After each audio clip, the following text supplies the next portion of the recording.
So at the risk of sounding dramatic, this is taking about all of the energy that I have to do this.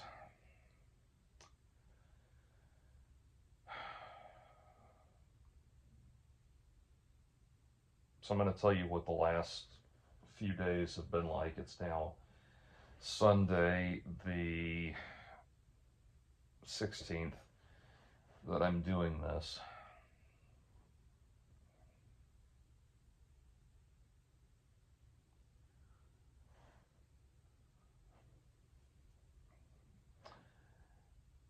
So over the past week, I've been going down. I started a gradual taper from 10 milligrams down to 5 milligrams, on again, off again, and one day 10, one day 5, as a stepping stone into the next stage of my tapering, which is the 5 milligrams. And I had predicted, unfortunately correctly, that this was going to be the most difficult stage of all, because obviously 5 milligrams of Lexapro doesn't mean very much when you're a 6'2", roughly 300-pound individual. And so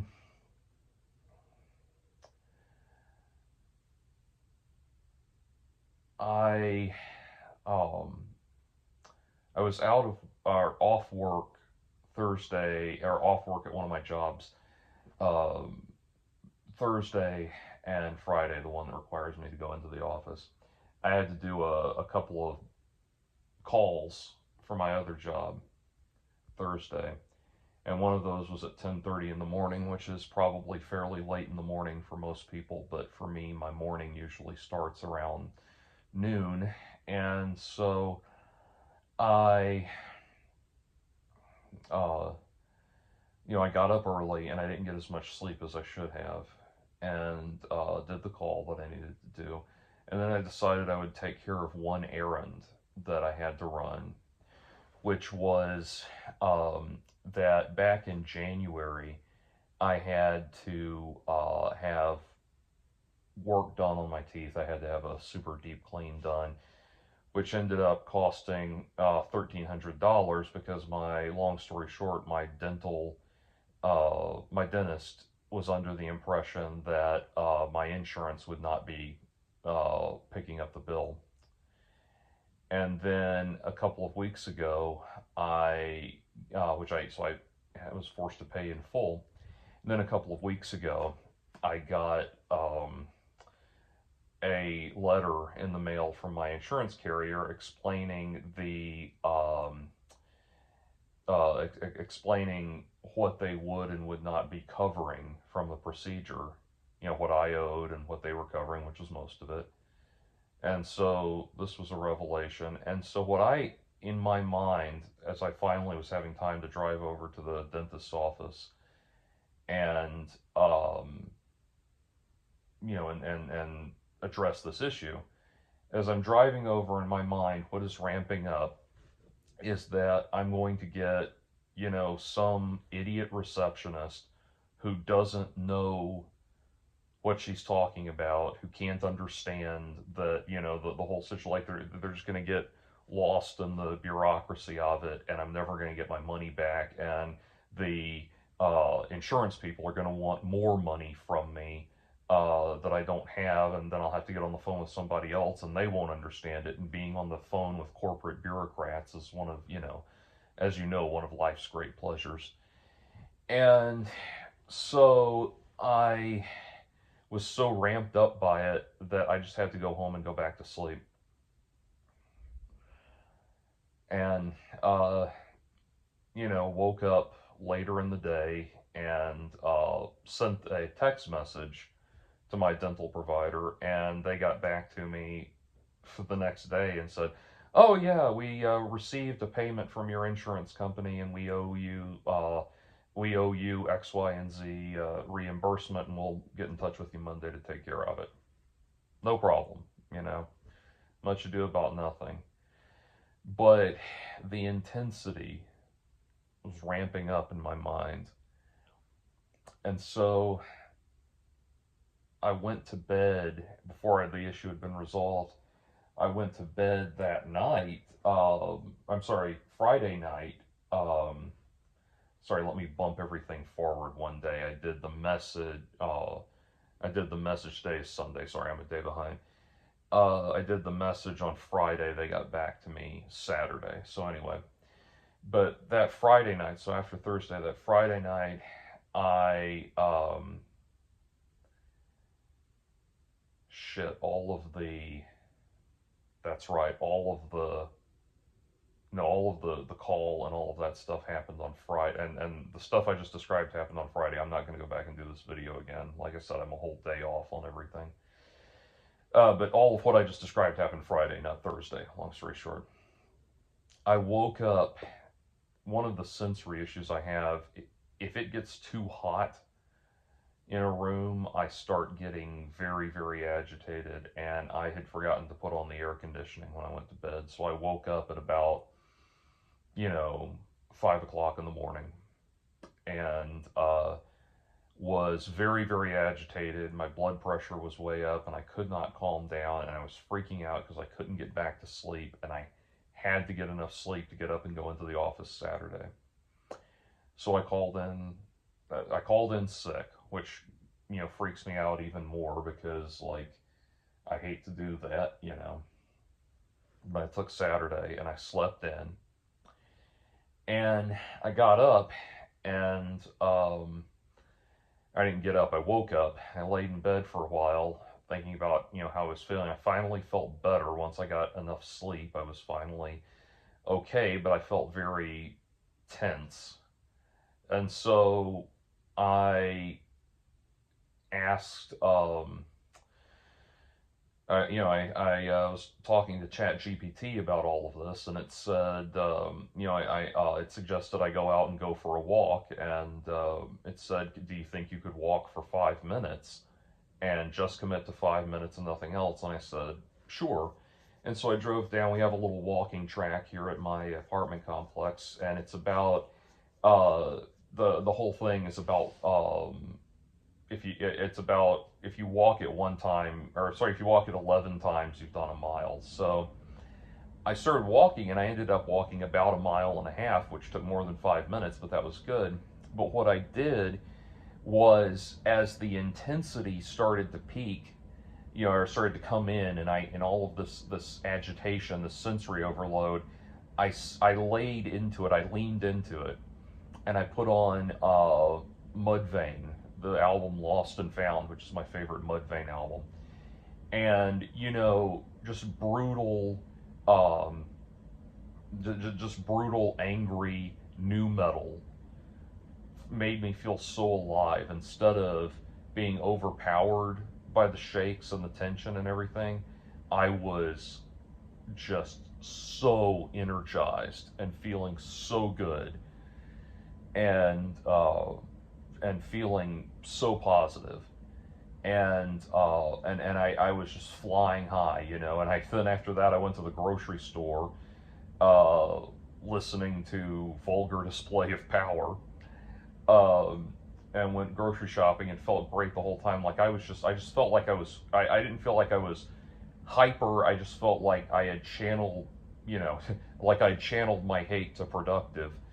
But I felt really good. I was just flying high, and I told my girlfriend later my mental state went from Watership Down to Fight Club.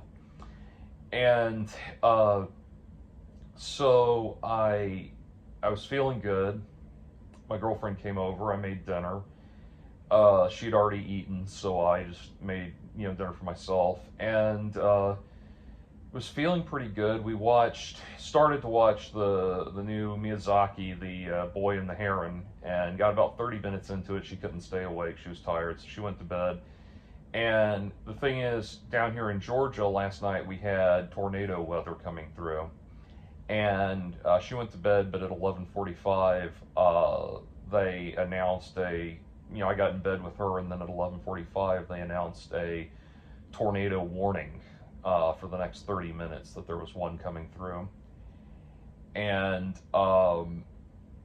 so, you know, I'm up and about, you know, like I'm switched on and energized. She just wants to sleep. She didn't care. And it ended up being much ado about nothing as far as what we were, you know, our area. Nothing happened. The whole 30 minutes went by and everything was fine. The warning was lifted. But I was still energized, and not energized in an unhealthy way, but I just ended up, I was awake. I was fully awake. And I ended up sitting up probably until about 3 in the morning, just sitting in the dark. And you know, scrolling a little bit, maybe occasionally playing a game on my phone or something, but mostly just sitting and doing nothing. And that was really good for me. That was, I realized I probably need to give myself more of a, you know, a soak in that sensory deprivation tank more often. That was good. And so I went back, got back in bed with my girlfriend, and went to sleep, and got a longer than average, you know, sleep duration. My girlfriend's you know, works a normal 9 to 5 job, and she was out like a light by 11, and woke up. I woke up you know, I woke up after her. I woke up, she'd already gone somewhere and had breakfast and come back. And I woke up closer to noon.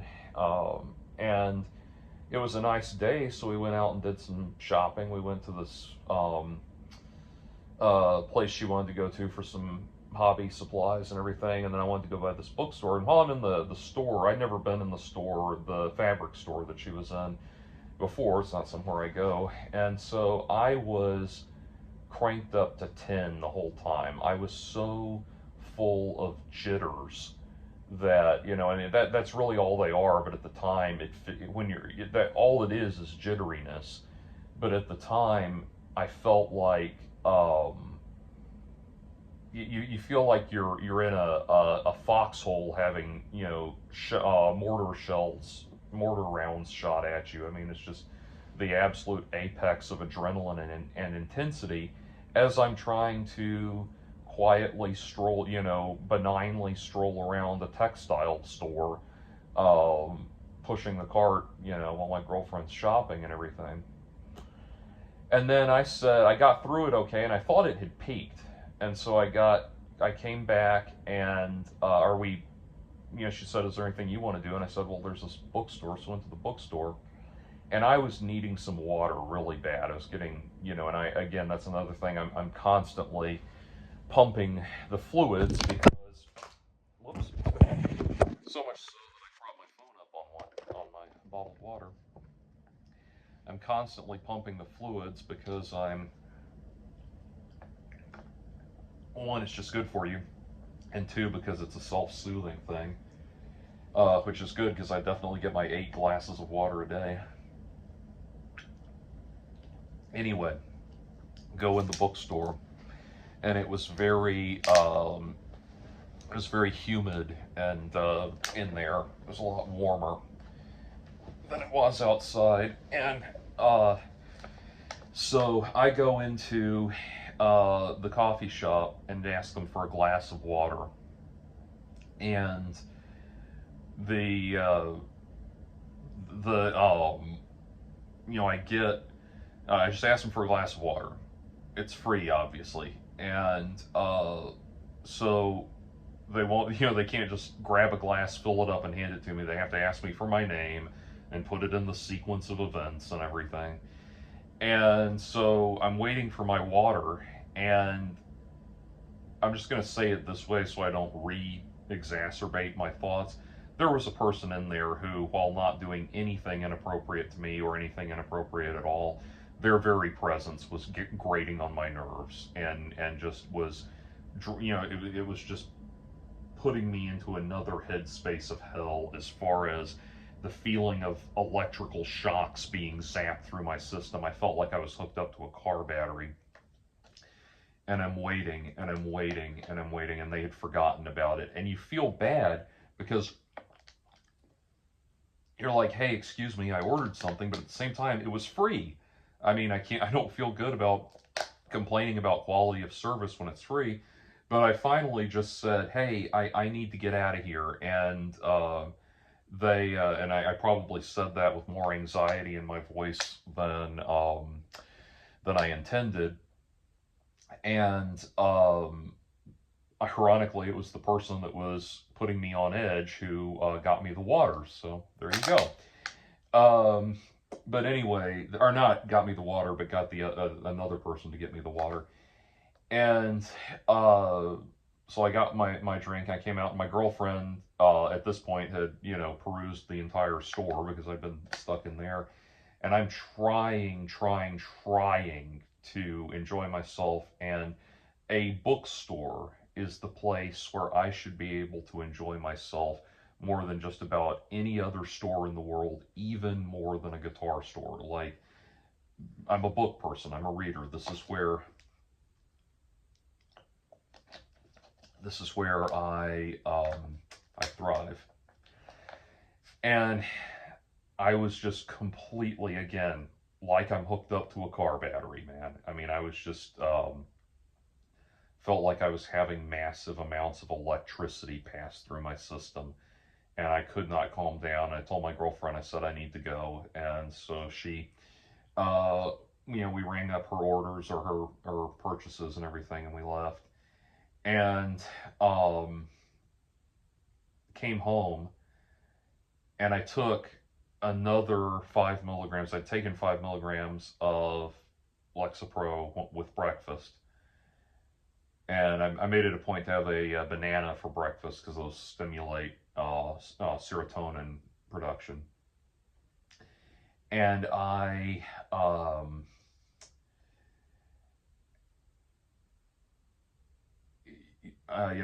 was sorry, where was I? But I got home and took the additional 5 milligrams, so 10 milligrams today.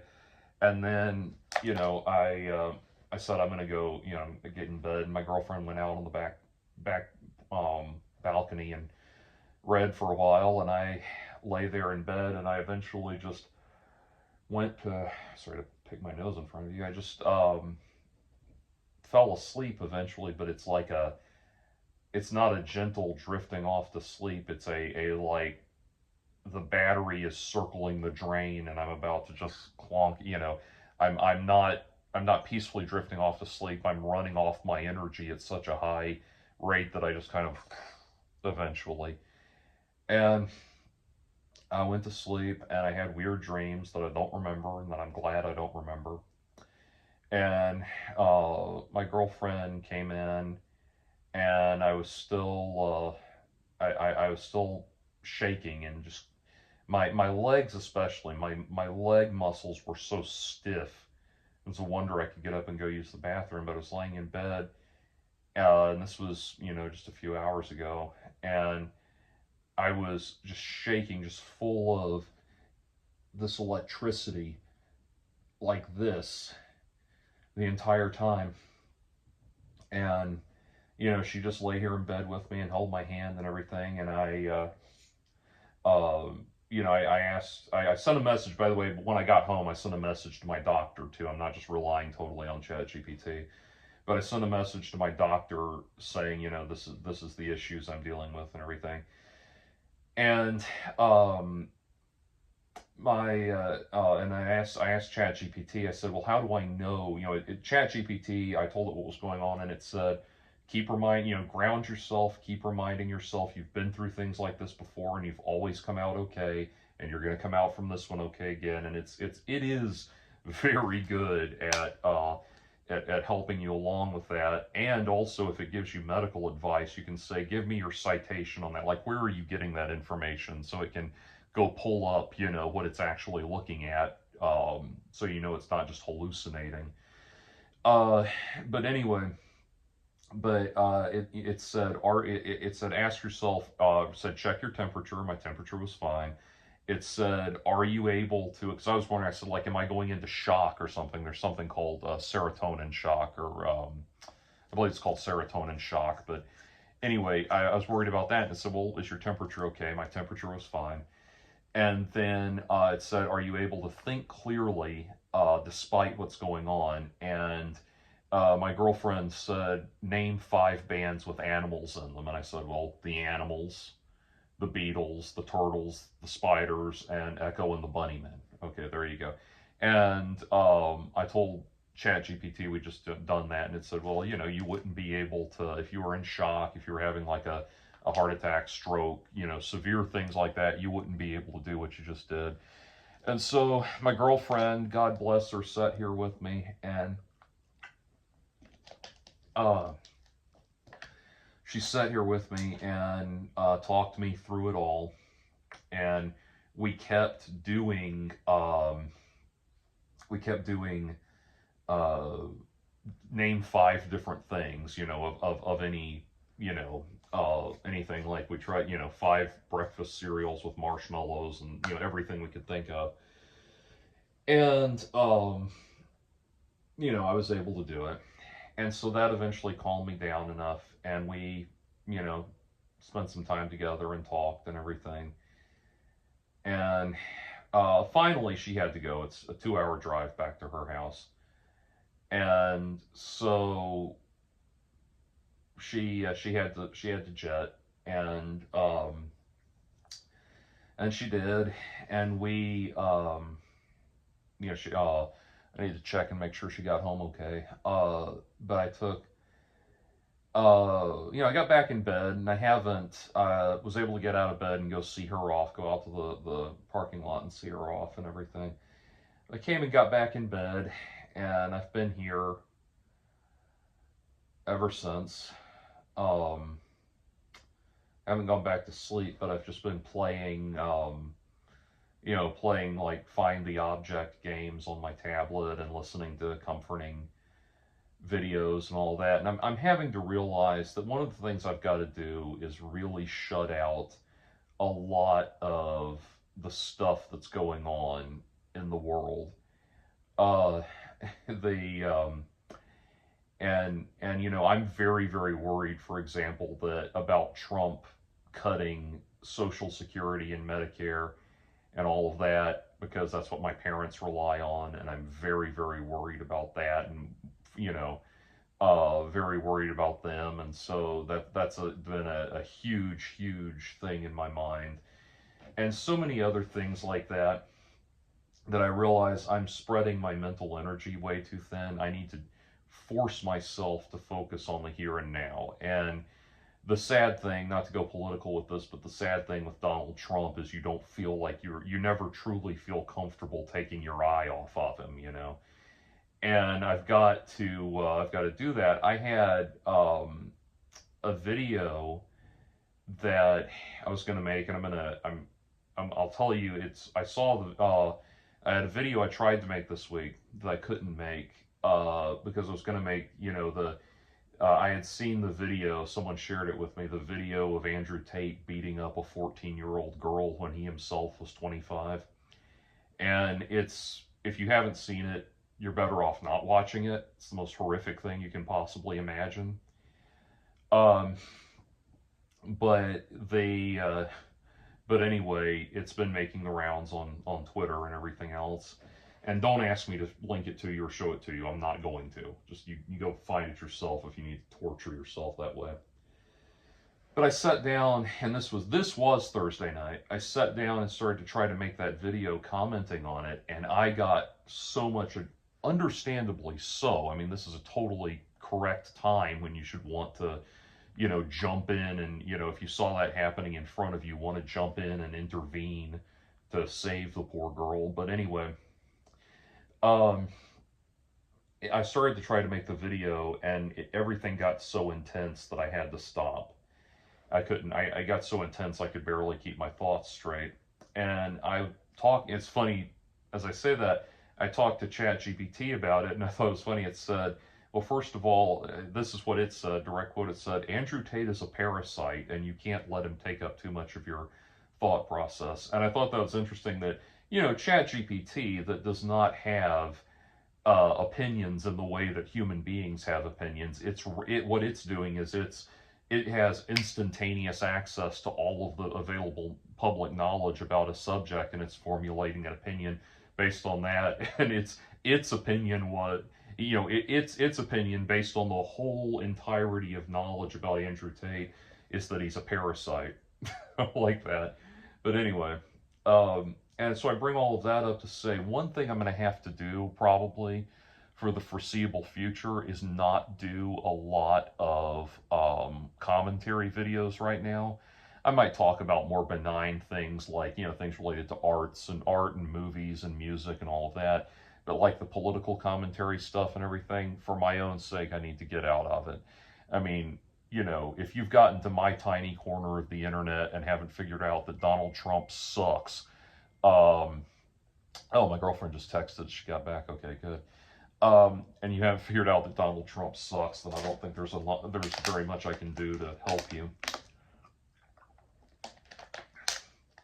As it stands right now, I'm okay in this moment, in this bed, sitting back, legs crossed, watching relaxing, comforting videos, watching some C.S. Lewis audiobook stuff, watching stuff from Rick Warren, which, I know he's one of the, mega church preachers, but I really do think he has a heart of gold. I think he's fundamentally a good sort, and he's given me a lot of good stuff.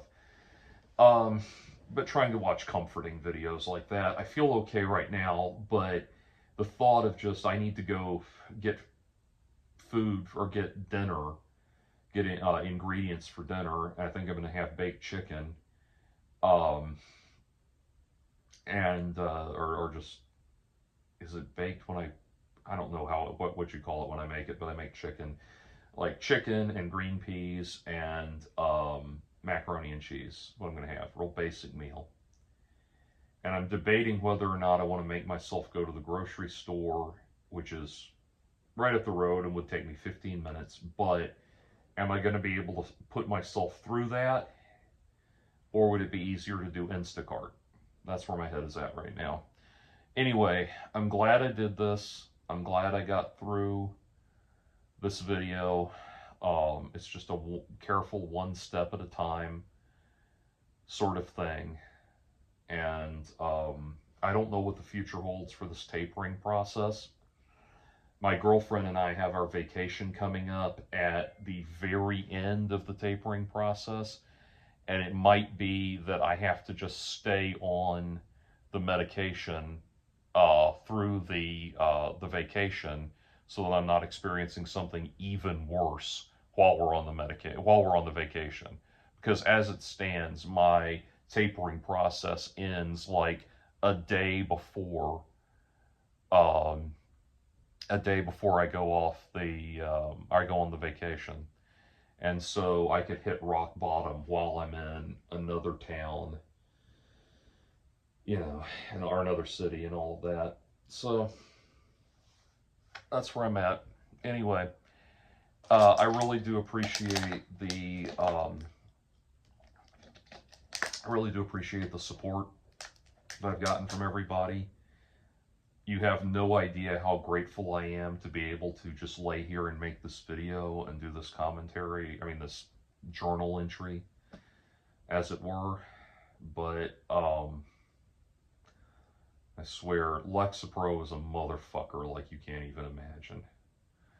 And I'm so glad that I'm not having to do, I'm only dealing with these withdrawal symptoms and not like, good God, what people have to go through getting off, like heroin and meth and all those other things. Dear God. Anyway. So, your prayers are very much appreciated. Just trying to, one step at a time, keep on keeping on.